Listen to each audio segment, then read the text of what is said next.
पुरुषोत्तम मास के पावन समय में भाषात्मक श्रीमद् भागवत कथा प्रवचन में आप सभी फेसबुक लाइव फ्रेंडों का स्वागत है, मित्रों का स्वागत है। और आज हम नवम दिवस की कथा में आगे बढ़ते हैं।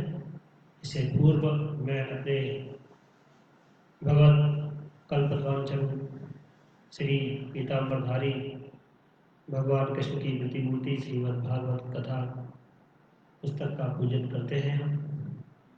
कस्तूरी तिलकं ललाटपटले वक्षस्थले कौस्तुभं नासाग्रे वरमौक्तिकं करतले वेणुकरे कङ्कणं सर्वाङ्गे हरिचन्दनं सुललितं कण्ठे च मुक्तावली गोपालस्त्री परिवेष्टितो विजयते गोपालचूड़ामणि।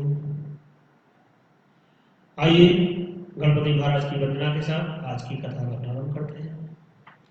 गाइए गणपति जगवंदन, गाइए गणपति जगवंदन, शंकर सुवन भवानी नंदन, शंकर सुवन भवानी नंदन, गाइए गणपति जगवंदन।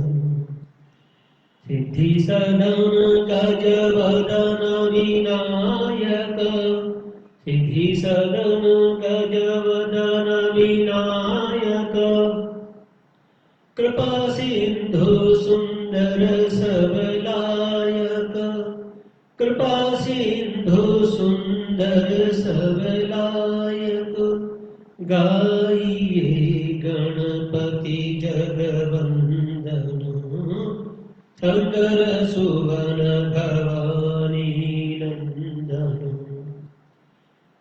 मोदक प्रिय मुद मंगल दाता, मोदक प्रिय मुद मंगल दाता, विद्या वारिधि बुद्धि विधाता, विद्या वारिधि बुद्धि विधाता, शंकर सुवन भवानी नंदन, गाइए गणपति जगवंदन।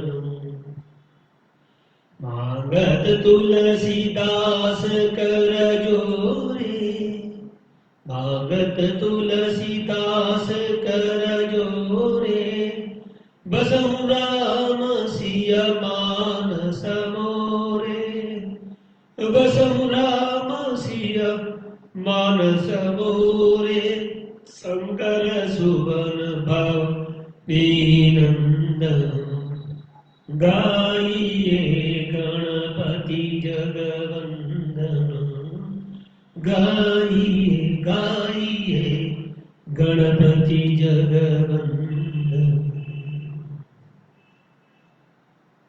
पुरुषोत्तम मास के पावन काल में भागवत महा सप्ताह के स्थान पर हम भाषात्मक श्रीमद् भागवत कथा, मूल कथा प्रवचन यहाँ पर सभी हमारे फेसबुक मित्रों के लिए कर रहे हैं।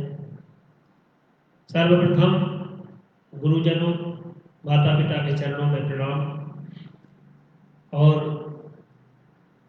सभी भक्तों के हृदय में विराजमान भक्ति देवी को प्रणाम और मेरे परम ब्रह्म बाल कृष्ण की प्रतिमूर्ति साक्षात कृष्ण श्रीमद् भागवत जी को प्रणाम। गुरुर्ब्रह्मा गुरुर्विष्णु गुरुर्देवो महेश्वरः, गुरुः साक्षात् परब्रह्म तस्मै श्री गुरवे नमः। देवताभ्यः पितृभ्यश्च महायोगिभ्यः च नमः स्वाहा सुधायै नित्यमेव नमो नमः। तो सभी जनों को प्रणाम करते हुए आगे, जैसा कि हम कल देख रहे थे, सुखदेव जी का आगमन हुआ और उन्होंने परीक्षित को श्रीमद् भागवत कथा रसपान करना आरंभ किया। सृष्टि के निर्माण के विषय में वर्णन आया और आज श्री सुखदेव जी द्वारा सृष्टि वर्णन का वृतांत हम ग्रहण करेंगे। नारदवाच, नारद जी कहते हैं, देवदेव नमस्तेस्तु भूत भावन पूर्वज तद्विजानीह यज्ञानं महात्मतत्त्व निदर्शनम् यद्रूपं यदिष्ठानं यत्सृष्टमिदं प्रभो यत्संस्थं यत्परं यच्च तत्तत्त्वं वद तत्त्वतः। नारद जी ने पूछा, पिताजी आप केवल मेरे ही पिता नहीं हैं, आप सबके पिता हैं। समस्त देवताओं से श्रेष्ठ एवं सृष्टि करता है, आपको मेरा प्रणाम है। नारद जी पर ब्रह्म को प्रणाम करते हैं और कहते हैं, आप मुझे ज्ञान दीजिए, क्योंकि सर्वप्रथम नारद जी को ही भगवान ने ज्ञान दिया, इससे आत्म तत्व का साक्षात्कार हो। पिताजी, इस संसार का क्या लक्षण है, इसका आधार क्या है, इसका निर्माण किसने किया है, इसका प्रलय किसमें होता है और यह किसके अधीन है? वास्तव में यह है क्या वस्तु? आप इसका तत्व बताइए। आप तो यह सब कुछ जानते हैं, क्योंकि जो कुछ हुआ है, जो कुछ हो रहा है और जो होगा, उसके स्वामी आप ही तो हैं। यह सारा संसार हथेली पर रखे हुए आंवले के समान आपकी ज्ञान दृष्टि के अंतर्गत ही तो है। इतनी बड़ी सृष्टि को आपने अपनी हथेली में रख रखा है प्रभु। पिताजी, आपको यह ज्ञान कहाँ से मिला? आप किसके आधार पर ठहरे हुए हैं? आपका स्वामी कौन है और आपका स्वरूप क्या है? आप केवल ही अपनी माया से पंचतत्वों के द्वारा प्राणियों की सृष्टि कर लेते हैं। कितना अद्भुत है प्रभु। जैसे बकरी अनायास ही अपने मुंह से चारा निकालकर उसमें खेलने लगती है, वैसे ही आप भी अपनी शक्ति के आश्रय से जीवों को अपने में ही उत्पन्न करते हैं और फिर भी आप में कोई विकार नहीं है। जगत में नाम रूप गुण से जो कुछ जाना जाता है ना प्रभु, उसमें ऐसी कोई सत असत मध्यम या अधम वस्तु नहीं दिखती जो सिवा आपके किसी और से उत्पन्न हुई हो। नारद जी कहते हैं, सब इस प्रकार सबके ईश्वर आप ही तो हैं। आपने एकाग्र चित्त से घोर तपस्या की, इस बात से मुझे मोह के साथ साथ बहुत बड़ी शंका भी हो रही है कि आपसे भी बड़ा कोई है क्या? पिताजी, आप सर्वज्ञ और सर्वेश्वर हैं। जो कुछ मैं पूछ रहा हूँ, हे ब्रह्मदेव, हे मेरे पिता, वैसा आप मुझसे कृपा करके बताइए। इस प्रकार जिससे मैं आपके उपदेश को ठीक ठीक समझ सकूं। नारद जी ने ब्रह्मा जी से, अपने पिता से इस प्रकार प्रश्न किए। ब्रह्मा जी कहते हैं, क्षम्य कारुणिकं सीदं वत्सदेव चिकीर्षितं यदहं योनितः सौम्य भगवद्वीर्य दर्शने नानृतं तव तच्चापि यथा मां प्रवेशिव्यो अविज्ञाय परं मत्त एतावत्त्वं यतो हि येन सो रोचिसा विश्वं रोचितं रोचयाम्यहम् यथा अग्निर्यथा सोमो यथा छृग्रहतारिका तस्मै नमो भगवते वासुदेवाय धीमहि यन्मायया दुर्जया मां ब्रुवन्ति जगद्गुरु। यज्ञमानया यस्य स्थातु भिक्षावभेमुया विमोहिता विकतन्ति मुमाहमिति दुर्दयः द्रव्यं कर्म च कालश्च स्वभावो जीव एव च वासुदेवात् परो ब्रह्मन् चान्योऽर्थोऽस्ति तत्त्वतः नारायण परादेवा नारायण परावेदा देवा नारायणाङ्गजाः नारायण परालोकाः नारायण परामखाः नारायण परो योगो नारायण परम तपः नारायण परम ज्ञानम् नारायण परागतिः तस्यापि दृष्टुशीर्षस्य कूटस्थस्याखिलात्मनः सज्जं सजाविशिष्टोः निश्चयैवाविचोदितः षट्त्वं रजस्तमः इति निर्गुणस्य गुणास्त्रयः स्थितिर्सर्वनिरोधेषु गृहीता मायया विभो। ब्रह्मा जी ने इतनी स्तुति के कहा, बेटा नारद, तुमने जीवों के प्रति करुणा के भाव से भरकर यह बहुत ही सुंदर प्रश्न कर दिया, क्योंकि इससे भगवान के गुणों का वर्णन करने की प्रेरणा मुझे प्राप्त हुई है। तुमने मेरे विषय में जो कुछ कहा, तुम्हारा वह कथन भी असत्य नहीं है, क्योंकि जब तक मुझसे परे का तत्व जो स्वयं भगवान ही है जान नहीं लिया जाता, तब तक मेरा ऐसा ही भाव प्रतीत होता है। लोग मुझे ही विधाता समझते हैं। जैसे सूर्य, अग्नि, चंद्रमा, ग्रह, नक्षत्र और तारे उन्हीं के प्रकाश से प्रकाशित होकर जगत में प्रकाश फैलाते हैं, वैसे ही मैं भी उन्हीं स्वयं प्रकाश भगवान के चिन्मय प्रकाश से प्रकाशित होकर संसार को प्रकाशित कर रहा हूं।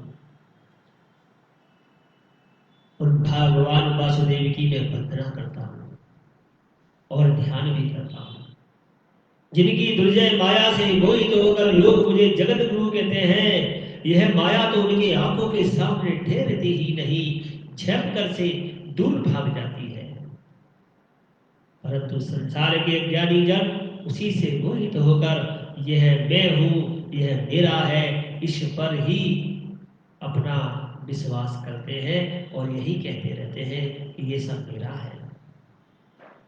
भगवत स्वरूप नारद, द्रव्य, कर्म, काल, स्वभाव और जीव वास्तव में भगवान से भिन्न दूसरी कोई भी वस्तु नहीं है।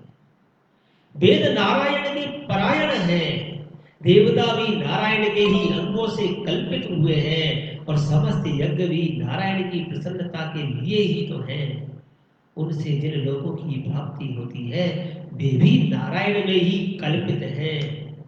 सब प्रकार के योग भी नारायण की प्राप्ति ही कराते हैं। सारी तपस्याएं नारायण की ओर जाने वाली ही नदियां हैं। ज्ञान के द्वारा ही नारायण ही जाने जाते हैं। समस्त साध्य और साधनों का प्रेवासन भगवान नारायण में ही है। वे दृष्टा होने पर भी ईश्वर है, स्वामी है, निर्विकार है और निर्विकार होने पर भी सर्वस्वरूप है। उन्होंने ही मुझे बनाया है और उनकी दृष्टि से ही प्रेरित होकर मैं उनकी इच्छानुसार सृष्टि की रचना करता हूं। ब्रह्मा जी कहते हैं, भगवान माया के गुणों से रहित एवं अनंत है। सृष्टि, स्थिति और प्रलय लिए रजोगुण, सत्वगुण, तमोगुण से ये तीन गुण माया के द्वारा उनमें स्वीकार किए गए हैं। ये ही तीनों गुण द्रव्य, काम, ज्ञान और क्रिया का आश्रय लेकर मायातीत नित्य मुक्त पुरुष को ही माया में स्थित होने पर कार्य, कारण और कर्तापन के अभिमान से बांध लेते हैं। नारद, इंद्रियातीत भगवान गुणों के इन तीन अवतरणों से अपने स्वरूप को भली भांति ढक लेते हैं। इसलिए लोग उनको जान नहीं पाते हैं और इंद्रियों के वशीभूत हो जाते हैं। सारे संसार के और मेरे एकमात्र स्वामी तो वही तो है। काल कर्म स्वभावं च मायेषु मायया स्वया आत्मन्यद्रक्षया प्राप्तं विभूषुरूपाददे। कालाद् गुणव्यतिकरः परिणामः स्वभावतः कर्मणो जन्मतः पुरुषाधिष्ठानाद्भवद्भूत्। मायापति भगवान ने एक से बहुत होने की जब इच्छा की और इच्छा होने पर अपनी माया से अपने स्वरूप में स्वयं प्राप्त काल कर्म स्वभाव को स्वीकार कर लिया। अर्थात काल भी वही है, कर्म भी वही है और स्वभाव भी वही है। भगवान की शक्ति से ही काल ने तीनों गुणों में क्षोभ उत्पन्न कर दिया, स्वभाव ने उन्हें रूपांतरित कर दिया और कर्म ने उनको महत्त्व में को जन्म दे दिया। रजोगुण और सत्वगुण की वृद्धि होने पर महत्त्व जो विकार हुआ उससे ज्ञान क्रिया और द्रव्य रूप तम प्रधान का विकार हो गया। वह अहंकार कहलाया। अहंकार और विकार को प्राप्त होकर तीन प्रकार का हो गया और उसके भेद वैकारिक, तेजस और तामस हो गए। नारद क्रमशः ज्ञान शक्ति, क्रिया शक्ति और द्रव्य शक्ति प्रधान हो गई। जब पंच महाभूतों के कारण रूप तामस अहंकार में विकार हुआ तब उससे आकाश की उत्पत्ति हुई और आकाश की तन्मात्रा और गुण शब्द है और इस शब्द के द्वारा ही दृष्टा और दृश्य का बोध होता है। जब आकाश में विकार हुआ तब उसमें वायु की उत्पत्ति हुई अर्थात आकाश से वायु उत्पन्न हुई। उसका गुण स्पर्श है। अपने कारण का गुण आ जाने से यह शब्द वाला भी इंद्रियों में स्फूर्ति, शरीर में जीवन शक्ति, ओज और बल के इसी के रूप है, वायु के कारण है। काल कर्म और स्वभाव में वायु में भी विकार उत्पन्न हो गया और उससे तेज की उत्पत्ति हो गई। इसका प्रधान गुण रूप है।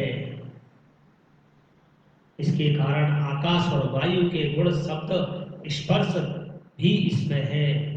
तेज के विकार से जल की उत्पत्ति हुई और इसका गुण रस है।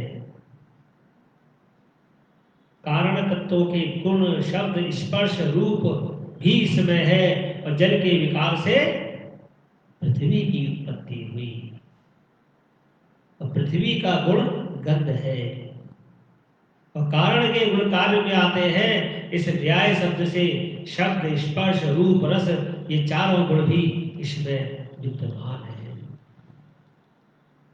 तो रस, रूप, गंध, स्पर्श ये पांच तत्वों की जो उत्पत्ति हुई है। भूर्लोक, भुवलोक, स्वहा, महा। भूर्लोकः कल्पितपद्भ्यां भुवर्लोकोऽस्य नावितः हृदय स्वर्लोकवृषा धनलोको महात्मनः।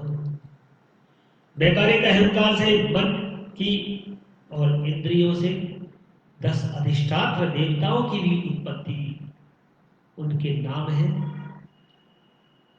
दिशा, वायु, सूर्य, वरुण, अश्विनी कुमार, अग्नि, इंद्र, विष्णु, मित्र और प्रजापति। 10 अधिष्ठात्र हुए इंद्रियों के। तेजस अहंकार के विकार से श्रोत्र माने कान, त्वचा, नेत्र, जिह्वा, घ्राण, नासिका ये 5 ज्ञानेंद्रियां हमको आभास कराते हैं। इनकी उत्पत्ति हुई एवं पाक, हस्त, पाद, गुदा और जनेन्द्रिया 5 ज्ञानेंद्रियां आई तो 5 जनेंद्रियों की उत्पत्ति हो गई। बात माने बोलने की शक्ति, हस्त माने हाथ चलाने की शक्ति, पैर चलाने की शक्ति, गुदा। ये 5 कर्मेंद्रियां हैं, इनके 5 के द्वारा कर्म किया जाएगा। तो 5 ज्ञानेंद्रियां हुई, 5 कर्मेंद्रियां हुई, साथ ही एक हुई ज्ञान शक्ति रूप बुद्धि और क्रिया शक्ति रूप प्राण। प्राण भी तेजस अहंकार से ही उत्पन्न हुए। श्रेष्ठ ब्रह्मविद जिस समय ये पंचभूत इंद्रिय मन और सत्व आदि तीनों गुण परस्पर संगठित नहीं थे, तब अपने रहने के लिए भोग के साधन रूप शरीर की रचना नहीं कर सके थे। अर्थात इनों के एकत्रित होने पर ही ये संभव हुआ।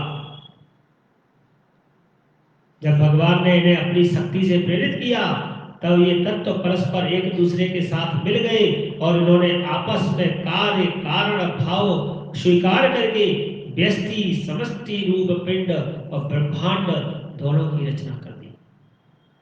ब्रह्मांड रूप अंडा 1 सहस्त्र वर्ष तक निर्जीव रूप में जल में पड़ा रहा और फिर काल कर्म और स्वभाव को स्वीकार करने वाले भगवान ने उसे जीवित कर दिया। उस अंडे को फोड़कर उसमें से ही वह विराट पुरुष निकला, जिसकी जंघा चरण भुजाएं नेत्र मुख और सिर सहस्रों की संख्या में थे। सहस्र शीलिका पुरुषः सहस्राक्षः सहस्रपादो। विद्वान पुरुष उपासना के लिए उसी के अंगों में समस्त लोक और उनमें रहने वाली वस्तुओं की कल्पना करते हैं। उसकी कमर से नीचे के अंगों में 7 पाताल की और उसके पेड़ों के ऊपर के अंगों में 7 स्वर्गों की कल्पना की जाती है। ब्राह्मण इस विराट पुरुष का मुख है। ब्राह्मणों से मुखम आसीत बाहुराजन्य और भुजाएं क्षत्रिय है। उरु वैश्य और जांघों से वैश्य और पैरों से शूद्र उत्पन्न हुए। पुरुष सूक्त में इसका अच्छा वर्णन होता है। पैरों से लेकर कटी पर्यंत 7 पाताल और भूलोक की कल्पना की गई। नाभि में भुवर लोक, हृदय में स्वर लोक और परमात्मा के वक्ष स्थल में महर लोक की कल्पना की गई है। परमात्मा के गले में जल लोक की, कंठ में और दोनों स्तनों में तपोलोक की कल्पना है और मस्तक में ब्रह्मा का नित्य निवास स्थान सत्यलोक है। उस विराट पुरुष की कमर में अतल, जांघों में वितल, घुटनों में पवित्र सुतल लोक है। अर्थात अतल वितल सुतल लोक और जंघाओं में तलातल लोक की कल्पना की। ये 4 लोक कमर के नीचे, अतल वितल सुतल और तलातल। इसके नीचे एड़ी के ऊपर की गांठों में महातल और पंजे में रसातल और तालुओं में पाताल की रचना की। सप्तलोकों की रचना। इस प्रकार विराट पुरुष सर्वलोकमय है। विराट भगवान के अंगों में इस प्रकार भी लोकों की कल्पना की जाती है कि उनके चरणों में पृथ्वी है और नाभि में भुवर लोक है और सिर में स्वर लोक है। श्री कृष्ण गोविंद हरि मुरारी नाथ नारायण वासुदेव। ब्रह्मा जी कहते हैं वाचाम मंदिर मुखम चित्रम छंदसाम सप्तधातवः हव्यकव्यावृतात्मानां जिह्वा सर्वरसस्य च। उन्हीं विराट पुरुष के मुख से वाणी और उसके अधिष्ठात्र देवता अग्नि उत्पन्न हुए। 7 छंद उन्हीं से उत्पन्न हुए। उनके 7 धातुएं से निकले। मनुष्यों, पितरों और देवताओं के भोजन करने योग्य अमृतमय अन्न, सब प्रकार के रस रसेंद्रियां और उसके अधिष्ठात्र देवता वरुण जल देवता विराट पुरुष की जिह्वा से उत्पन्न हुए। विराट पुरुष की नासा छिद्रों से प्राण उत्पन्न हुए और प्राण के रूप में प्राण, अपान, व्यान, उदान और समान, पांच प्राण, पांचों प्राण और वायु, पांच प्राण वायु उत्पन्न हुई, पांच वायु उत्पन्न हुई। ये पांचों प्राण और वायु तथा घ्राणेन्द्रियां सूंघने की शक्ति, अश्विनी कुमार, समस्त औषधियां एवं साधारण तथा विशेष दंत प्रभु के नासा छिद्रों से उत्पन्न हुए। उनकी नेत्रेंद्रिय रूप और तेज की तथा नेत्र गोलोक, स्वर्ग और सूर्य की जन्मभूमि है। नेत्र सूर्य के गोलक है और सप्त दिशाएं और पवित्र करने वाले तीर्थ कानों से उत्पन्न हुए तथा आकाश और शब्द श्रोत्रेंद्रिया कानों से उत्पन्न हुए। उनका शरीर संसार की सभी वस्तुओं के सार भाग और सौंदर्य का खजाना है। ब्रह्मा कहते हैं नारद, सारे यज्ञ, स्पर्श और वायु उनकी त्वचा से निकले हैं। उनके रोम सभी उद्भिज पदार्थों के जन्म स्थान है, अथवा केवल उन्हीं के जिनसे यज्ञ संपन्न होते हैं। उनके केस कहते हैं बालों को, केस, दाढ़ी, मूछ और नखों से मेघ उत्पन्न हुए, बिजली उत्पन्न हुई, शिला और लोहा आदि धातुएं उत्पन्न हुई तथा बुधाओं से प्राय संसार की रक्षा करने वाले लोकपाल प्रकट हुए। उनका चलना फिरना भू भुवा स्वः तीनों लोगों का आश्रय है। उनके चरण कमल प्राप्त की रक्षा करते हुए और भयों को भगा देते हैं तथा समस्त कामनाओं की पूर्ति उन्हीं से होती है। विराट पुरुष का लिंग जल, वीर, सृष्टि, वेग और प्रजापति का आधार है तथा उनकी जनेन्द्रिया मैथुन जनित आनंद का उद्गम है। नारद जी, विराट पुरुष की पायु इंद्रिय यम, मित्र, बलत्याग का तथा गुदा द्वार, हिंसा, नरति, मृत्यु और नरक का उत्पत्ति स्थान है। उनकी पीठ से पराजय, अधर्म और अज्ञान और नाड़ियों से नद नदी और हड्डियों से पर्वतों का निर्माण हुआ है। उनके उदर में मूल प्रकृति, रस नाम की धातु तथा समुद्र समस्त प्राणी उनकी मृत्यु समाई हुई है। उनका हृदय ही मन की जन्मभूमि है। मन जो है उनका हृदय में रहता है। नारद, हम और आप धर्म, शनकादिक, शंकर, विज्ञान और अंत्यकरण सबके सब उनके चित्त के आश्रित हैं। कहां तक गिनाए? मैं और आप और आपके बड़े भाई शनकादिक, सनक सनातन सनातन शनकादिक, शंकर, देवता, दैत्य, मनुष्य, नाग, पक्षी, मृग, रेंगने वाले जंतु, गंधर्व, अप्सरा, यक्ष, राक्षस, भूत, प्रेत, सर्प, पशु, पितर, सिद्ध, विद्याधर, चारण, वृक्ष और नाना प्रकार के जीव जो आकाश, जल या स्थल में रहते हैं, ग्रह, नक्षत्र, केतु, पुच्छल तारे, बिजली और बादल, ये सब के सब विराट पुरुष के ही द्वारा उत्पन्न है। यह संपूर्ण विश्व जो भी कुछ खाता है या खाता होगा, सबको वह घेरे हुए है। उसके अंदर यह विश्व उसके केवल 10 अंगुल के परिमाण में ही स्थित है, मात्र 10 अंगुल में। जैसे सूर्य अपने मंडल को प्रकाशित करते हुए भी बाहर भी प्रकाश फैलाते हैं, वैसे ही पुराण पुरुष परमात्मा भी संपूर्ण विराट विग्रह को प्रकाशित करते हुए ही उसके बाहर भीतर सर्वत्र एक रस प्रकाशित हो रहा है। जो कुछ मनुष्य की क्रिया और संकल्प से बनता है, उससे वह परे है और अमृत एवं अभय पद का स्वामी है। यही कारण है कि कोई भी उसकी माया का पार नहीं पा सकता। संपूर्ण लोग भगवान के एक पाद मात्र, अंश मात्र हैं तथा उनके अंश मात्र लोगों में समस्त प्राणी निवास करते हैं। भूरलोक, भुवरलोक और स्वरलोक के ऊपर वह लोक है, और उसके भी ऊपर जन्म, तप और सत्य लोकों में क्रमशः अमृत, क्षेम और अभय का नित्य निवास है।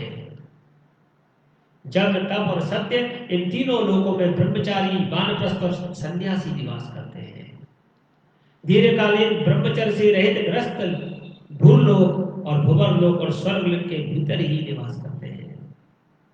शास्त्रों में दो मार्ग बतलाए गए हैं, एक अविद्या रूप कर्म मार्ग जो सकाम पुरुषों के लिए है, और दूसरा उपासना रूप विद्या का मार्ग जो निष्काम उपासकों के लिए है। मनुष्य दोनों में से किसी एक का ही आश्रय लेकर भोग प्राप्त कराने वाले दक्षिण मार्ग से अथवा मोक्ष प्राप्त कराने वाले उत्तर मार्ग से यात्रा करता है। अब आप सोचिए कि आपको उत्तर मार्ग में जाना है या दक्षिण मार्ग। यदि आपको दक्षिण मार्ग में जाना है तो अविद्या मार्ग, अविद्या रूप कर्म मार्ग को अपनाइए, और यदि आपको उत्तर मार्ग में जाना है तो उपासना रूप विद्या का मार्ग अपनाइए।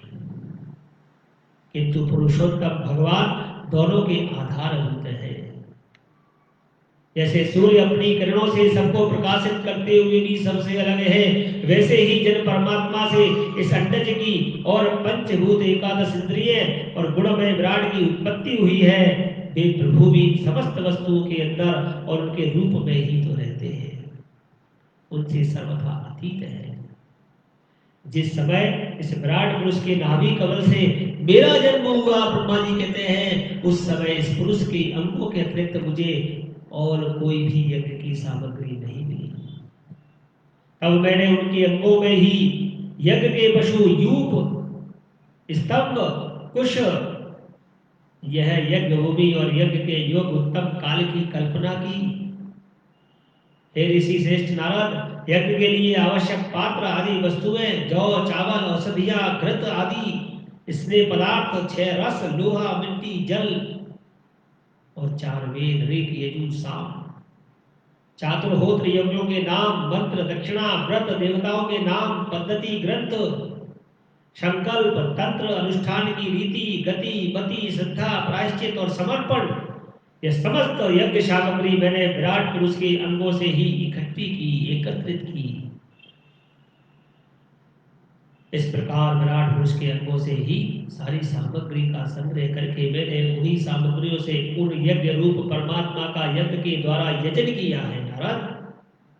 तदंतर आपके बड़े भाई इन 9 प्रजापतियों ने अपने चित्त को पूर्ण समाहित करके विराट एवं अंतर्यामी रूप से स्थित उस पुरुष की आराधना की।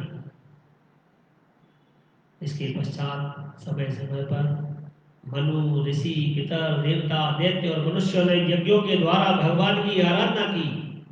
हे नारद, यह संपूर्ण विश्व उन्हीं भगवान नारायण में स्थित है, जो स्वयं तो प्राकृत गुणों से रहित है, परंतु सृष्टि के प्रारंभ में माया के द्वारा बहुत से गुण ग्रहण कर लेते हैं। उन्हीं की प्रेरणा से मैं इस संसार की रचना करता हूँ। उन्हीं के अधीन होकर रुद्र इसका संहार करते हैं, और वे स्वयं ही विष्णु के रूप से इसका पालन करते हैं। क्योंकि उन्होंने सत्व, रज और तम की 3 शक्तियां स्वीकार कर रखी है। हे नारद, जो कुछ तुमने पूछा था उसका उत्तर मैंने दे दिया। भाव या अभाव, कार्य या कारण के रूप में ऐसी कोई भी वस्तु नहीं है जो भगवान से भिन्न हो। गतयो गतया श्रद्धा प्रायश्चित्तं समर्पणम् पुरुषा वै नरैरेते संभारा संप्रता मया इति संभृत संभार पुरुषा वै वैरहम् तमेव पुरुषं यज्ञं तेनैवायजैवस्वरम् न भारतीर्मृषोपलक्ष्यते निवैक्वचिन्मे मनुषो मृषागतिः न मे ऋषिकाणे पत्यन्तसत्पथे यज्ञे हृदोत्कण्ठयवता धृतो हरिः। हे मेरे प्यारे नारद, मैं प्रेम पूर्ण और उत्कंठित हृदय से भगवान के स्मरण में मग्न रहता हूँ। इसी से मेरी वाणी कभी असत्य होती नहीं दिखती, मेरा मन कभी असत्य संकल्प नहीं करता और मेरी इंद्रियां भी कभी मर्यादा का उल्लंघन करके कुमार्ग में नहीं जाती। मैं वेद मूर्ति हूँ, मेरा जीवन तपस्यामय है। बड़े बड़े प्रजापति मेरी वंदना करते हैं और मैं उनका स्वामी हूँ।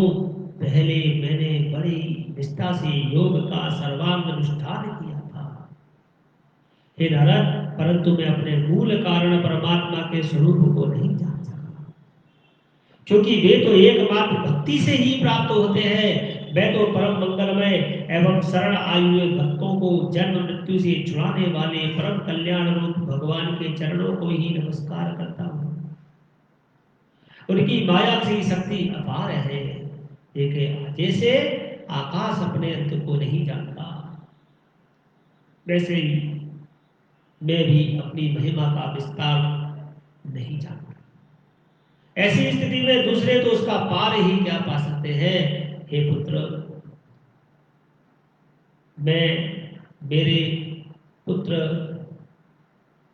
आप लोग एवं शंकर जी भी उनके सत्य रूप स्वरूप को नहीं जान पाए, तब दूसरे देवता तो उन्हें जान ही कैसे सकते हैं। हम सब इस प्रकार मोहित हो जाते हैं कि उनकी माया के द्वारा रचित हुए जगत को ठीक से समझ नहीं पाते, अपनी अपनी बुद्धि के अनुसार ही अटकलें लगाते रहते हैं। हम समानाय समस्तपोमय प्रजापतिनाम अभिवन्दितः पतिः आस्थाय योगं निपुणं समाहितः अन्नादिगच्छं यदात्मसंभवः यस्यावतार कर्माणि गायन्ति यस्मदादयो नायं बलद्रुत्वेन तस्मै भगवते नमः। हम लोग केवल जिनके अवतार की लीलाओं का गान ही करते रहते हैं, उनके तत्व को नहीं जानते। उन भगवान के श्री चरणों में मैं सदा नमस्कार करता हूँ।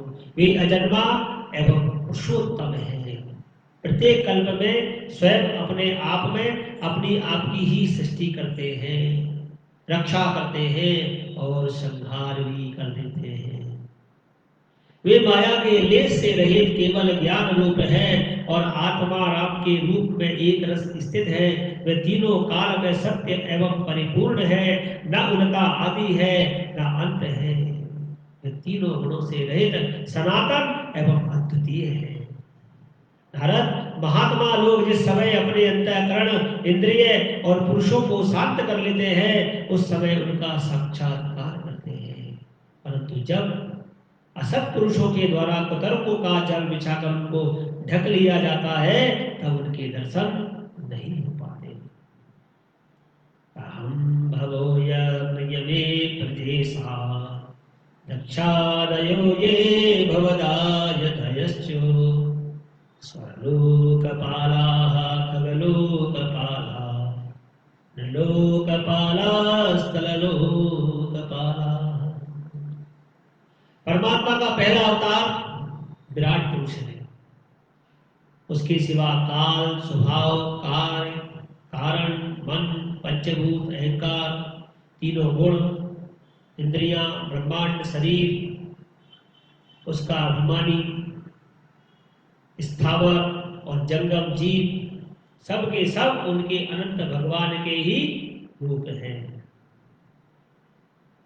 मैं स्वयं और शंकर भगवान, विष्णु, दक्ष आदि ये प्रजापति, तुम और तुम्हारे जैसे अनन्य भक्तजन, स्वर्गलोक के रक्षक, पक्षियों के राजा, मनुष्य लोक के राजा, नीचे के लोगों के राजा, गंधर्व, विद्याधर और चारणों के अधिनायक, यक्ष, राक्षस, सांप और रावों के स्वामी, महर्षि, पितृपति, दैत्येंद्र, सिद्धेश्वर, दानवराज और भी प्रेत, पिशाच, भूत, पुष्पांड, जल जंतु, मृग और पक्षियों के स्वामी एवं संसार में और भी जितनी वस्तुएं ऐश्वर्य, तेज, इंद्रिय बल, मनोबल, शरीर बल एवं क्षमा से युक्त है, अथवा जो भी विशेष सौंदर्य, लज्जा, वैभव तथा विभूति से युक्त है, एवं जितनी भी वस्तुएं अद्भुत वर्ण वाली, रूपवान या अरूप है, वे सब के सब परम तत्व में भगवत रूप ही है। नारद इनके सिवा परम पुरुष परमात्मा के परम पवित्र और प्रधान लीला अवतार भी शास्त्रों में ही वर्णित है, उनका मैं क्रमशः वर्णन कराता हूँ। उनके चरित्र सुनने में बड़े मधुर एवं श्रवणेन्द्रियों के दोषों को दूर करने वाले तुम सावधान हो जाओ और सावधान होकर के उन रसों का पान करो। श्री कृष्ण गोविंद हरे मुरारे, हे नाथ नारायण वासुदेवा। ब्रह्मा जी कहते हैं, यत्रोद्यतः चिते तलोद्धरणाय विव्रतः, प्रणीन्दन संकलयज्ञमनीयमनन्तः, अन्तर्महार्णव उपगतमादित्यं,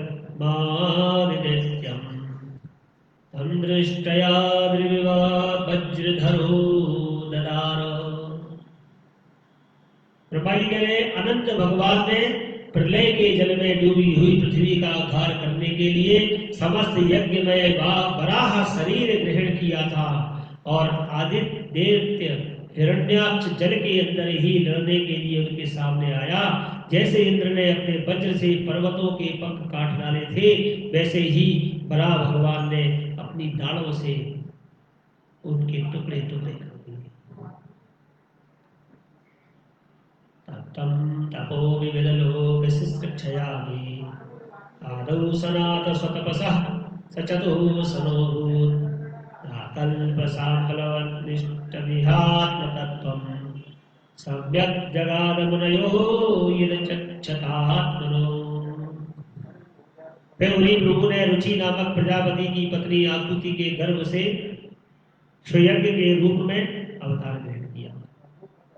उस अवतार से उन्होंने दक्षिणा नाम की पत्नी से स्वयं नाम के देवताओं को उत्पन्न किया और तीनों लोगों के बड़े बड़े संकट हर लिए।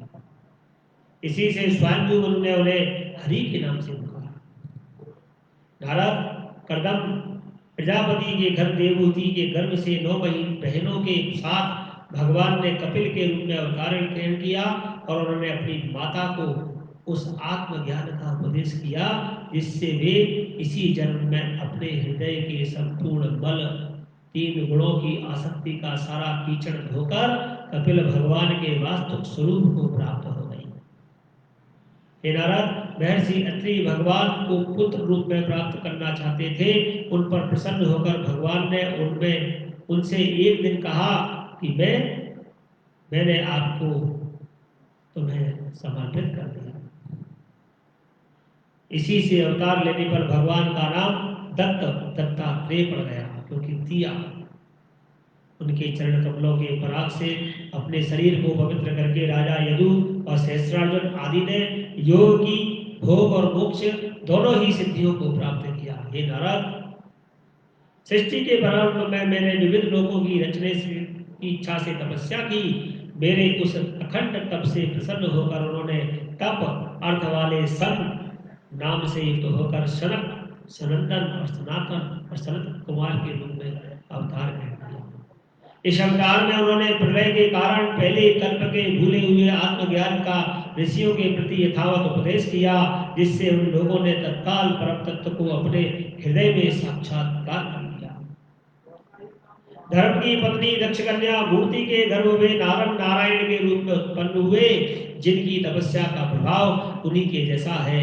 इंद्र की भेजी हुई काम की सेना अप्सराएं उनके सामने जाते ही अपना स्वभाव खो बैठी। वे अपने हाव भाव से उन आत्म रूप भगवान की तपस्या में विघ्न न डाल सके। हे नारद, शंकर आदि महानुभाव अपनी रोष भरी दृष्टि से कामदेव को जला देते हैं, परंतु अपने आप को जलाने वाले असह्य क्रोध को भी जला नहीं पाते। वही क्रोध रूप नर नारायण के निर्बल हृदय में प्रवेश करके पहले ही डर के मारे कांप जाता है, फिर भला उनके हृदय में काम का प्रवेश तो कैसे हो सकता है। अपने पिता राजा उत्तानपाद के पास बैठे हुए 5 वर्ष के बालक ध्रुव जी को उनकी सौतेली माता सुरुचि ने अपने वचन बाणों से बांध दिया था और इतनी छोटी अवस्था होने पर वे उस गिलानी से तपस्या करने के लिए वन में चले गए। उनकी प्रार्थना से प्रसन्न होकर भगवान प्रकट हुए और उन्होंने ध्रुव को ध्रुव पद का वरदान दिया। आज भी ध्रुव के ऊपर नीचे प्रदक्षिणा करते हैं और दिव्य महर्षि गण की स्तुति करते रहते हैं। कुमारगामी वेद का ऐश्वर्य और पौरुष ब्राह्मणों के हुंकार रूपी वज्र से जलकर भस्म हो गया। वह नरक में गिरने लगा। ऋषियों की प्रार्थना पर भगवान ने उसके शरीर मंथन से पृथु के रूप में अवतार धारण कर उसे नरकों से उबारा। इस प्रकार पुत्र शब्द की चरित्रार्थ किया और उसी अवतार में पृथ्वी को गाय बनाकर उन्होंने उससे जगत के लिए समस्त औषधियों का दोहन किया। राजा नाभि की पत्नी सुदेवी के गर्भ से भगवान ने ऋषभदेव के रूप में जन्म लिया और शीश अवतार में समस्त आसक्तियों से रहित रहकर अपनी इंद्रियों और मन को अत्यंत शांत भाव करके वे अपने स्वरूप में स्थित होकर शब्दर्शी के रूप में उन्होंने जड़ों की भांति योग चर्या किया, आचरण किया। इस स्थिति को महर्षि लोग परमहंस पद अथवा अवधूत चर्या कहते हैं। इसके बाद स्वयं उन्हीं यज्ञ पुरुष ने मेरी यज्ञ के स्वर्ण के समान कांति वाले हयग्रीव के रूप में अवतार ग्रहण किया। भगवान का यह विग्रह वेदमय, यज्ञमय और सर्व वेदमय है। उन्हीं की नासिका के श्वास के रूप में वेदवाणी प्रकट हुई। हे नारद, चाक्षुष मनवंतर में अंत में भावी मनु सत्यव्रत ने मत्स्य रूप भगवान को प्राप्त किया था और उस समय पृथ्वी रूप नौका के आश्रय होने के कारण वे ही समस्त जीवों के आश्रय बने। प्रलय के इस भयंकर जल में मेरे मुख से गिरे हुए वेदों को लेकर उसी में विहार करते रहे। जब मुख्य देवता और दानव अमृत की प्राप्ति के लिए क्षीर सागर को मथ रहे थे, तब भगवान ने कच्छप के रूप में अपनी पीठ पर मंद्राचल धारण कर लिया।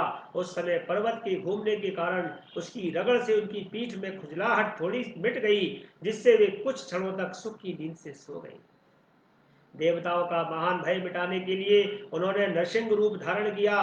फड़कती हुई भौहों और तीखी दाढ़ी में से उनका मुख बड़ा भयावना लगता था और हिरण्यकशिपु उन्हें देखते ही हाथ में गदा लेकर उन पर टूट पड़ा। इस पर भगवान नरसिंह ने दूर से ही उसे पकड़कर अपनी जांघों पर डाल दिया और छटपटाते रहने पर भी अपने नखों से उसका पेट फाड़ दिया। बड़े भारी सरोवर में महाबली ग्राह ने गजेंद्र को जब पकड़ लिया, जब बहुत थककर वह घबरा गया, तब उसने अपनी सूंड में कमल लेकर भगवान को पुकारा। हे आदि पुरुष, हे समस्त लोगों के स्वामी, श्रवण मात्र के कल्याण करने वाले, उसकी पुकार सुनकर अनंत शक्ति भगवान चक्रपाणी गरुड़ की पीठ पर चढ़कर आए और अपने चक्र से उन्होंने ग्राह का मस्तक उखाड़ दिया। और इस प्रकार कृपा कर बस भगवान ने अपने शरणागत की गजेंद्र की सूंड पकड़कर उस विपत्ति से उसका उद्धार किया।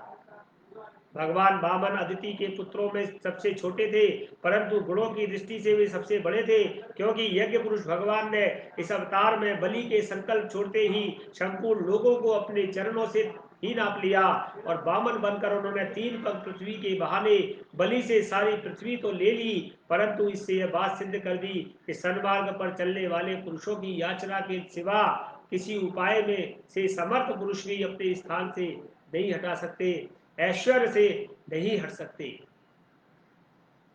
हे नारद, दैत्य बलि राजा बलि ने अपने सिर पर स्वयं भगवान वामन का चरणामृत धारण किया। ऐसी स्थिति में उन्हें जो देवताओं के राजा इंद्र की पदवी मिली, इसमें कोई बलि का पुरुषार्थ नहीं था। अपने गुरु शुक्राचार्य के मना करने पर भी वे अपनी प्रतिज्ञा के विपरीत कुछ भी करने को तैयार नहीं हुए, और तो क्या, भगवान का तीसरा पग पूरा करने के लिए उनके चरणों में सिर रखकर उन्होंने अपने आप को भगवान को समर्पित कर दिया। नारद, तुम्हारे अत्यंत प्रेम भाव से परम प्रसन्न होकर हंस के रूप में भगवान ने तुम्हें योग, ज्ञान और आत्म तत्व को प्रकाशित करने वाला भागवत धर्म का उपदेश किया। वह केवल भगवान के शरणागत भक्तों को ही सुगमता से प्राप्त होता है।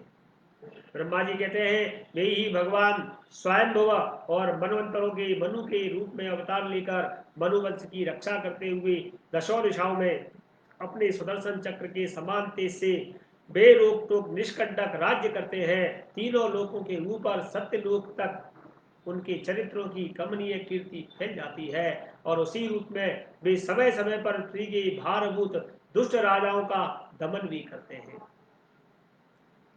सुनाम धन्य भगवान धन्वंतरी अपने नाम से बड़े बड़े रोगियों के रोग तत्काल नष्ट कर देते हैं। उन्होंने अमृत पिलाकर देवताओं को अमृत कर दिया और दैत्यों के द्वारा हरण किए हुए उनके यज्ञ भाग से फिर से उन्हें दिला दिया। उन्होंने ही अवतार लेकर संसार में आयुर्वेद का प्रवर्तन किया। जब संसार में ब्राह्मण द्रोही आर्य मर्यादा का उल्लंघन करने वाले नारकीय क्षत्रिय अपने नाश के लिए ही देववश बढ़ जाते हैं और पृथ्वी के कांटे बन जाते हैं, तब भगवान महापराक्रमी परशुराम के रूप में अवतीर्ण होकर अपनी तीखी धार वाले फरसे से 21 बार उनका संहार करते हैं। हे नारद, मायापति भगवान पर अनुग्रह करने के लिए अपनी कलाओं भरत शत्रुघ्न और लक्ष्मण के साथ श्री राम के रूप में इक्ष्वाकु वंश में अवतीर्ण हुई। इस अवतार में अपने पिता की आज्ञा पालन करने के लिए अपनी पत्नी और भाई के साथ वे वन में निवास करते हैं और उस समय उनसे विरोध करने वाला रावण उनके हाथों से मारा जाता है। तुरपर विमान को जलाने के लिए उद्यत शंकर के समान जिस समय भगवान राम शत्रु की नगरी लंका को भस्म करने के लिए समुद्र तट पर पहुंचते हैं, उस समय सीता के वियोग के कारण बड़ी हुई क्रोधाग्नि से उनकी आंखें इतनी लाल हो जाती है कि उनकी दृष्टि से ही समुद्र के मगरमच्छ, सांप और ग्राह आदि जीव जलने लगते हैं और भय से थर थर कांपता हुआ समुद्र झटपट उन्हें मार्ग दे देता है। जब रावण की कठोर छाती से टकराकर इंद्र के वाहन ऐरावत के दांत चूर चूर होकर चारों ओर फैल गए थे, जिससे दिशाएं सफेद हो गई थी, तब दिग्विजयी रावण घमंड से फूलकर हंसने लगा था। वही रावण जब श्री रामचंद्र जी की पत्नी सीता जी को हरण करके ले गया और लड़ाई के मैदान में उनसे लड़ने के लिए गर्वपूर्वक आता है, तब भगवान श्री राम के धनुष की टंकार से ही उसका वह घमंड प्राणों के साथ तत्क्षण विलीन हो जाता है। जिस समय झुंड के झुंड दैत्य पृथ्वी को रौंद डालेंगे, उस समय उनका भार उतारने के लिए भगवान अपने सफेद और काले केस से बलराम और श्री कृष्ण के रूप में कला अवतार ग्रहण करेंगे। वे अपनी महिमा को प्रकट करने वाले इतने अद्भुत चरित्र करेंगे कि संसार के मनुष्य उनकी लीलाओं का रहस्य बिल्कुल नहीं समझ पाएंगे। हे नारद, बचपन में ही पूतना के प्राण हर लेना, 3 महीने की अवस्था में पैर उछालकर भारी छकड़ा उलट देना और घुटनों के बल चलते चलते आकाश को छूने वाले यमलार्जुन वृक्षों के बीच जाकर उन्हें उखाड़ डालना, ये सब ऐसे कर्म हैं जिन्हें भगवान के सिवा और कोई नहीं कर सकता। हे नारद, जब कालिया नाग के विष से दूषित हुआ यमुना जल पीकर बछड़े और गोप बालक मर जाएंगे, तब वे अपनी सुधामयी कृपा दृष्टि से वर्षा से ही उन्हें जीवित कर देगी और यमुना जल को शुद्ध करने के लिए वे उसमें विहार करेंगी तथा विष की शक्ति से जीव लपलपाते हुए कालिया नाग को वहां से निकाल देंगे। उसी दिन रात को जब सब लोग वही यमुना तट पर सोएंगे, तब दावाग्नि से आसपास का मूछ का वन चारों ओर से जलने लगेगा। तब बलराम जी के साथ वे प्राण संकट में पड़े हुए ब्रजवासियों को उनकी आंखें बंद कराकर उस अग्नि से बचा लेंगे। उनकी यह लीला भी अलौकिक होगी। उनकी शक्ति वास्तव में अचिंत्य है। उनकी माता उन्हें बांधने के लिए जो जो रस्सी लाएगी वही उनके उदर में पूरी नहीं पड़ेगी, 2 अंगुल छोटी रह जाएगी। तब जमाई लेते समय श्री कृष्ण के मुख में 14 भुवन देखकर पहले तो माता यशोदा भयभीत हो जाएंगी, परंतु फिर वे सब समझ जाएंगी। वे नंद बाबा को अजगर के भय से और वरुण के पास से छुड़ाएंगे। मैं दानव का पुत्र व्योमासुर जब गोप बालों को पहाड़ की गुफाओं में बंद कर देगा, तब वे उन्हें भी वहां से बचा कर लाएंगे। हे नारद, गोकुल के लोगों को जो दिन भर तो काम धंधों में व्याकुल रहते हैं और रात को अत्यंत थककर सो जाते हैं, साधनहीन होने पर वे अपने परम धाम ले जाएंगे। निष्पाप नारद, जब श्री कृष्ण की सलाह से गोप लोग का यंत्र का यज्ञ बंद कर देंगे, गोप लोग इंद्र का यज्ञ बंद कर देंगे, तब इंद्र भूमि का नाश करने के लिए चारों ओर से मूसलाधार वर्षा करने लगेंगे। उससे उनकी तथा उनके पशुओं की रक्षा करने के लिए भगवान कृपा परवश होकर 7 वर्ष की अवस्था में 7 दिनों तक गोवर्धन पर्वत को एक ही हाथ से छत्र पुष्प की तरह, कुकुर मुत्ते की तरह खेल खेल में धारण कर लेंगी। हे नारद, वृंदावन में विहार करते हुए रास करने की इच्छा से वे रात के समय जब चंद्रमा की उज्जवल चांदनी चारों ओर छिटक रही होगी, अपनी बांसुरी पर मधुर संगीत की लंबी तान छोड़ेंगे। उससे प्रेम बस होकर आई हुई गोपियों को जब कुबेर के सेवक शंखचूर्ण हरण करेगा, तब भी उसका सिर उतार लेंगे। और भी बहुत से प्रलंबासुर, धेनुकासुर, बकासुर, केसी, अरिष्टासुर आदि दैत्य, चारूर आदि पहलवान, कुबलया पीड़ हाथी, कंस, कलयावन, भौमासुर, मिथ्या वासुदेव, शाल, द्विवेद, बानर, बलवल, दंतवक्त्र राजा, नग्नजित के 7 बैल, संबासुर, विदुरथ और रुक्मी आदि, कंबोज, मत्स्य, कुरु, केकई और सृजय आदि देशों के राजा लोग एवं जो भी योद्धा धनुष बाण करके युद्ध के मैदान में सामने आएंगे, वे सब बलराम, भीमसेन और अर्जुन आदि नाम की आड़ में स्वयं भगवान के द्वारा मारे जाकर उन्हीं के धाम चले जाएंगे। समय के फेर से लोगों की समझ कम हो जाती है, आयु भी कम होने लगती है। उस समय जब भगवान देखते हैं कि अब ये लोग मेरे तत्व को बतलाने वाली वेदवाणी को समझने में असमर्थ होते जा रहे हैं, तब प्रत्येक कल्प में सत्यवती के गर्भ से व्यास के रूप में प्रकट होकर वे वेद रूपी वृक्ष का विभिन्न शाखाओं के रूप में विभाजन कर देंगे और देवताओं के शत्रु दैत्य लोग भी वेद मार्ग का सहारा लेकर मैदानों के बनाए हुए अदृश्य वेग वाले नगरों में रहकर लोगों का सत्यानाश करने लगेंगे। तब भगवान लोगों की बुद्धि में मोह और अत्यंत लोभ उत्पन्न करने वाला वेश धारण करके बुद्ध के रूप में बहुत से उपधर्मों को उपदेश करेंगे। कलयुग के अंत में जब सत्पुरुषों के घर भी भगवान की कथा होने में बाधा पड़ेगी, ब्राह्मण, क्षत्रिय और वैश्य, पाखंडी, शूद्र राजा हो जाएंगे, यहाँ तक कि कहीं भी स्वाहा सुधा और बशत्कार की ध्वनि नहीं लगेगी, देवता पितरों के यज्ञ श्राद्ध आदि बात सुनाई नहीं पड़ेगी, तब कलयुग का शासन करने के लिए भगवान कल की अवतार ग्रहण करेंगे। हे नारद, प्रभु का कल की अवतार धारण होगा। जब संसार की रचना का समय होता है, तब तपस्या 9 प्रजापति, बरीची आदि ऋषि और मेरे रूप में जब सृष्टि की रक्षा का समय होता है, तब विष्णु, धर्म, मनु, देवता और राजाओं के रूप में, और जब सृष्टि का प्रलय होता है, तब अधर्म, रुद्र और क्रोधवश नाम के सर्प एवं दैत्य के रूप में सर्वशक्तिमान भगवान की माया विभूतियां ही प्रकट होती हैं। अपनी प्रतिभा के बल से पृथ्वी के एक एक धूलि कण को गिन चुकने पर भी जगत की ऐसा कौन सा पुरुष है जो भगवान की शक्तियों की गणना कर सके। जब वे त्रिविक्रमम अवतार लेकर त्रिलोकी को नाप रहे थे, उस समय उनके चरणों के अदम्य वेग से प्रकृति रूप अंतिम अवतारण आवरण से लेकर सत्यलोक तक सारा ब्रह्मांड कांपने लगा था। जब उन्होंने ही अपनी शक्ति से उसे स्थिर किया, समस्त सृष्टि की रचना और संहार करने वाली माया उनकी एक शक्ति है। ऐसी ऐसी अनंत शक्तियों के आश्रय उनके स्वरूप को न मैं जानता हूँ और न वे तुम्हारे बड़े भाई, फिर दूसरों का तक कहना ही क्या है। आदिदेव भगवान शेष सहस्त्र मुख से उनके गुणों का गायन करते आ रहे हैं, परंतु वे अब भी उसके अंत की कल्पना नहीं कर सके।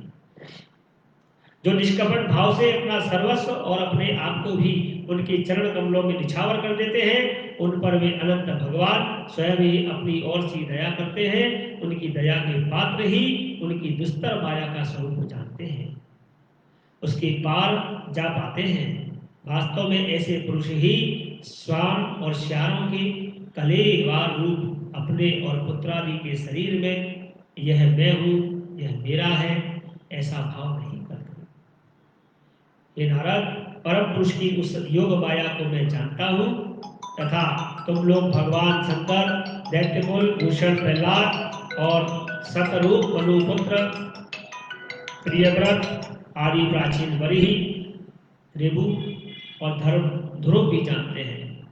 इनके सिवा इक्ष्वाकु, पुरुरवा, मुचगंध, जनक, गाधी, रघु, अम्बरीश, सागर, गय, अयादि आदि भी, मानदाता, अलर्क, शतधन्वा, अनु, रत्नदेव, भीष्म, बलि, अमूर्तरय, दिलीप, सौमरी, उत्तक, श्री, देवल, पिप्पलाद, सारस्वत, उद्धव, पराशर, भूरिश्रवण एवं विभीषण, हनुमान, सुखदेव, अर्जुन आश्रेष्ठ विदुर और शत्रुदेव आदि महात्मा भी उनको जानते हैं, जिन्हें भगवान के प्रेमी भक्तों का सा स्वभाव बनाने की शिक्षा मिली है।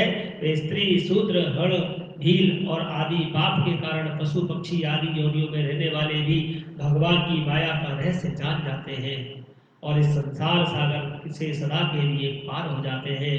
फिर जो लोग वैदिक सदाचार का पालन करते हैं, उनके संबंध में तो कहना ही क्या है। हे नारद, परमात्मा का वास्तविक रूप स्वरूप एक रस है, शांत, अभय एवं केवल ज्ञान स्वरूप है। न उसमें माया का बल है और न तो उसके द्वारा रची हुई ये विषमताएं है। वह सत और असत दोनों से परे है। किसी भी वैदिक और लौकिक शब्द की वहां तक पहुंच नहीं है। अनेक प्रकार के साधनों से संपन्न होने वाले कर्मों का फल भी वहां तक नहीं पहुंच सकता, और तो क्या स्वयं माया भी उसके सामने नहीं जा सकती, लजाकर भाग खड़ी होती है। परम पुरुष भगवान का वही परम पद है। महात्मा लोग उसी का शोक रहित अनंत आनंद स्वरूप ब्रह्म के रूप में साक्षात्कार करते हैं। संयमशील पुरुष उसी में अपने मन को समाहित करके स्थित हो जाते हैं। जैसे इंद्र स्वयं मेघ के रूप में विद्वान होने के कारण जल के लिए कुआं खोदने वालों को कुदाल नहीं रखते, वैसे ही वे भेद दूर करने वाले ज्ञान साधनों को भी छोड़ देते हैं। समस्त कर्मों के फल भी भगवान ही देते हैं, क्योंकि मनुष्य अपने स्वभाव के अनुसार जो शुभ कर्म करता है वह सब उन्हीं की प्रेरणा से होता है। इस शरीर में रहने वाले पंचभूतों के अलग अलग हो जाने पर जब यह शरीर नष्ट हो जाता है, तब भी इसमें रहने वाला अजन्मा पुरुष आकाश के समान नष्ट नहीं होता। हे नारद, संकल्प से विश्व की रचना करने वाले षड ऐश्वर्य संपन्न श्री हरि का हमने आपको संक्षेप में वर्णन किया। जो कुछ कार्य कारण अथवा भाव अभाव है, वह सब भगवान से भिन्न नहीं है, फिर भी भगवान तो इससे पृथक भी है ही। भगवान ने मुझे जो उपदेश किया था वह यही भागवत है। इसमें भगवान की विभूतियों का संक्षिप्त वर्णन है। जाओ नारद, तुम इसका विस्तार करो। जिस प्रकार सबके आश्रय और सर्वस्वरूप भगवान श्री हरि में लोगों की प्रेममयी भक्ति हो, ऐसा निश्चय करके इसका वर्णन करो।